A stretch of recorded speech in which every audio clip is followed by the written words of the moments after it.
Today on Let Them Talk TV, we're going to look at some common English idioms. But it's not quite what you think. It's not just a list of idioms with a definition of each one. So stay with me. Often, if you're learning English, you want to learn the most common idioms, and that's fine up to intermediate level. But here's the thing. The idioms that are the most common are often the ones that you should not be using too much. Why? Because any phrase that is used over and over again becomes a cliche, and we want to avoid sounding too cliched and too conventional in our everyday speech, don't we? For example, if it's raining heavily, which it is today in Paris, you could say, it's raining cats and dogs. Now, you might have learned that expression at school, but who says that now?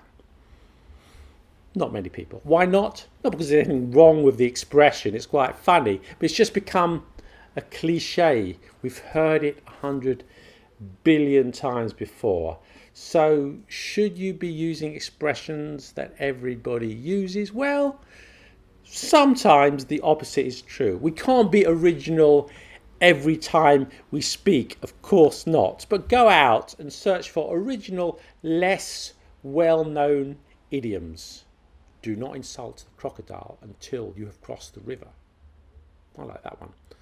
Alternatively, what you can do, which is what I'm trying to do in this video, is to take a commonplace expression and change it, perhaps for humorous effect or just to make it sound a bit better. Now, I'm not saying that you should never use everyday idioms. Of course not. We all do. I do. I'm just saying that you should challenge yourself, get playful with the language, and that's how you push up your level from good to great.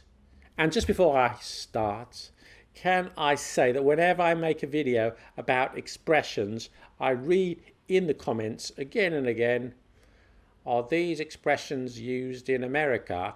Okay, please don't say that. But to answer the question, most English idioms are known throughout the English-speaking world. Okay, so we read each other's books, we watch each other's films and TV shows, so we all know the common expressions with whichever part of the English-speaking world they come from. There are a few exceptions. There are a few American idioms I don't know. There are a few British English idioms that I don't know. There are thousands. I don't know them all. But anyway, it doesn't matter. Forget about British, American, Australian, New Zealand, whatever, and just say something that makes your sentence sound interesting. Okay? Are you ready? Let's go.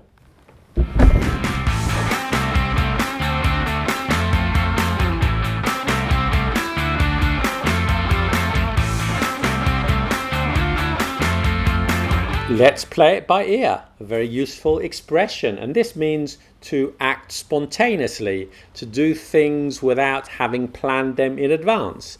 For example, what should we do tonight?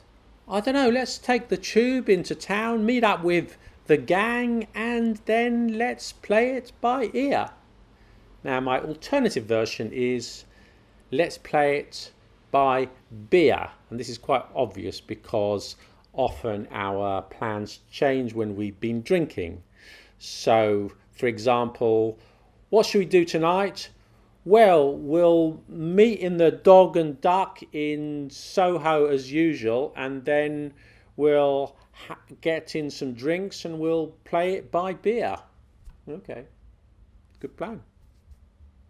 As free as a bird. So I'm sure you know what this means. If you're free as a bird, you are free to do whatever you want at any time without any trouble. So, for example, I've left my job, I've left my wife, but I'm okay. I can do anything and go anywhere. My alternative version is as free as a nerd. This evening, I'm going to watch all the Star Wars films and no one is going to stop me. I'm as free as a nerd because that's what nerds do. If first you don't succeed, try, and try again. So that's a really positive expression, and I'm sure you know what it means, but maybe it's a little bit too positive. And whenever you fail at something, there's always some smart ass who will use this expression. So for example, you've been to an interview, you didn't get the job, you got rejected. At first you don't succeed, try again. There's a girl that you like, but it's not working out. Dorothy rejected my advances. I don't think she likes me. Nonsense. If first you don't succeed, try again. Look, just shut the up, will you? I just want to climb into a hole and die. I don't need your cod philosophy, your relentless positivity, and your phony bonhomie, okay? I hate this expression, but I've heard a better version. If first you don't succeed, give up. There's no point being obsessive. Far better. Better philosophy. Let's stick with that one. So, for example, Dorothy, she rejected my advances again. I don't think she likes me. If first you don't succeed, give up. There's no point being obsessive. What about Mildred? She's nice and available. Mildred? Yeah. Good advice. Thanks, mate. When the going gets tough, the tough get going. When the going gets tough, the tough get going. When the going gets tough, the tough get going. This means that when things are difficult, it is the strong, those with willpower, who will be committed and who will succeed. For example, only one team from the group will get through to the final. So guys, let's do this thing. When the going gets tough, the tough get going. Okay, again, I don't like this one. It seems to be the type of thing that some tough guy would say, and frankly, I'm not a tough guy, so I'll just give my alternative version. Only one team from the group can get through to the final. Okay, guys, so let's go to the pub and think about it. When the going gets tough, it's time to sit down with a beer and have a ponder. There you are. Much easier. Much more relaxed. Use that one. Probably much more successful too. Give a man a fish and you feed him for a day. Teach a man to fish and you feed him for a lifetime. Give a man a fish and you feed him for a day.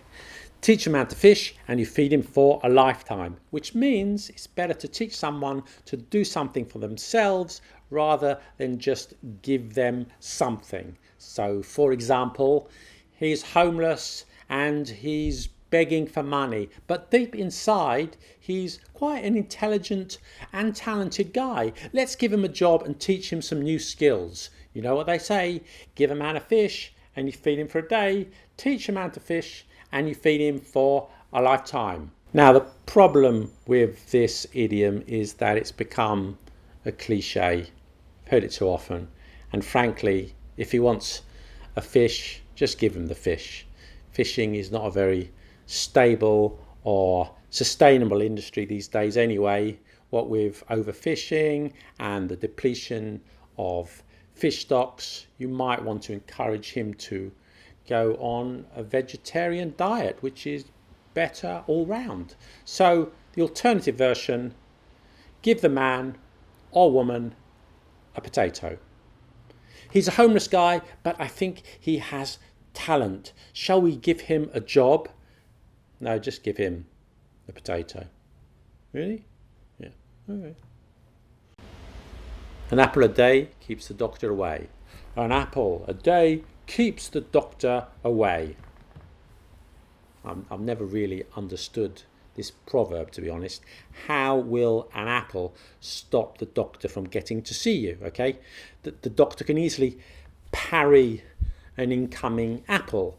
No, you need a much heavier projectile, like a rock, for example. If you throw rocks at the doctor, guaranteed they'll stay away. So my alternative version, throwing rocks at the doctor will keep him away. Or her, of Good things come to those who wait. Good things come to those who wait. Which means, again, I'm pretty sure you know what it means. I've waited years as vice president, and now the president is dead. My moment has come. Good things come to those who wait. Okay, fair enough. Alternative version though, good things come to those who grate.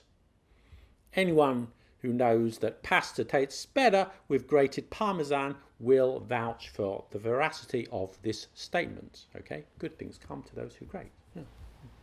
The mind is willing, but the body is weak.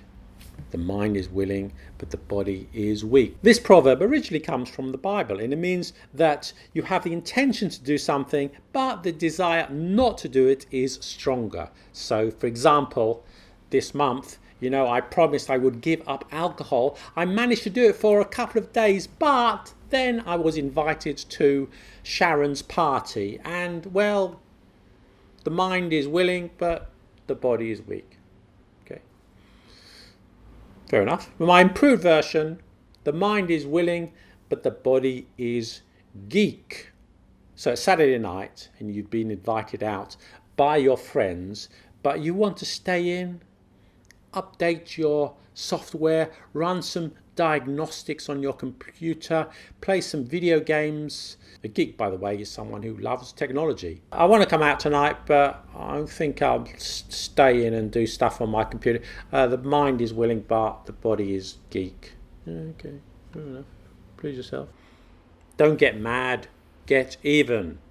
Now, this expression means that if you are wronged by someone, you shouldn't just get angry. You should instead get your revenge on the person that wronged you. So, for example, I went to prison for 5 years because Perkins went to the police. I'm so angry. Don't get mad, get even. Yeah, good advice. I'll send Perkins a little present. You know what I mean? Okay, now, I'm not really a revengeful kind of guy, so it doesn't work for me.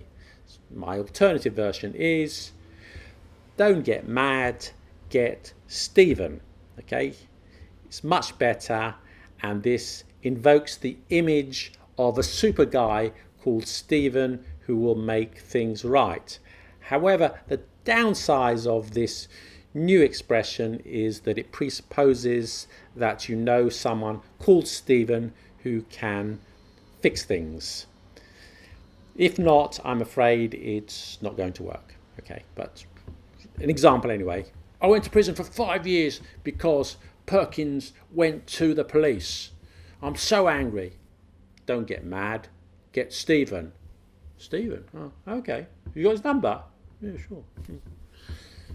Rome wasn't built in a day. Rome wasn't built in a day. I'm sure you've heard that one. You probably got it in your language. Roma non fu fatta in un giorno. Even the Italians have it. It takes time to build something important. Don't expect your business to succeed in such a short time. Rome wasn't built in a day, you know. Why Rome? Well, no, I'm not Italian. I'm British. It's not really relevant to me. So maybe I should use a British city. For example, Milton Keynes, a wonderful city, if you know Britain, which sounds better and is equally true. The MK Hub glass towers alone took 2 years to build. So my alternative version is Milton Keynes wasn't built in a day. This donut recipe is taking forever. Take your time. Take your time. Milton Keynes wasn't built in a day, you know. Okay. Ignorance is bliss. This means that sometimes it's better not to know that something unpleasant is happening. So, for example, they've been married for 30 years. He never knew that after she got married, she had an affair with the postman. And it's better he doesn't know. Ignorance is bliss. But once again, it's a cliche. And I must admit I'm trying hard to improve upon this one. I thought of ignorance is fish but how would you use it? Perhaps, you know, Worcestershire sauce. I can't pronounce it. Worcester sauce. A lot of vegetarians use it, and they think that it's vegetarian. It doesn't contain any animal products, but it does.